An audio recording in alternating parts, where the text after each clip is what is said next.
नमस्कार साथीहरु, हामी चाहिँ यही मन्दिर जाने बाटोमा बाटो हिलो भएर यहाँ यो कलपट बनाइदैछ। यो होममेड कलपट हो अनि यसको मिस्त्री चाहिँ यहाँ हुनुहुन्छ हाम्रो छत्र सना एक बार हेलो हाई गरिदिनु पर्यो हाम्रो गाइसले। ए नालो सोरियो, नालो सोरेर चाहिँ ट्याक्क यहाँ यो पाइप पनि हामीलाई आएछ। यहाँ जाँदैछ यसरी हिलो छ बाटो, हाम्रो मन्दिर जाने बाटो।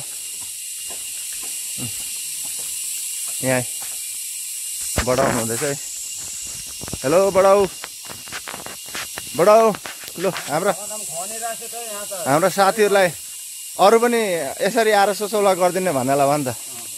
अरू अब मन्दिर जाने जति यता यसो लाखे पार्टी नभए पनि छोरी मान्छे आएर पनि हेरिदिनु यता हुन्थ्यो। यसो हामी काम त तीनजना आज चाहिँ तीनजना मात्रै भइएछ है।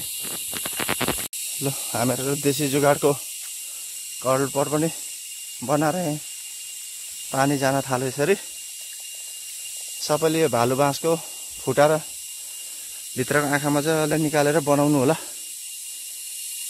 चिसो हुने ठाउँमा। सबैले हेड मिस्त्री आज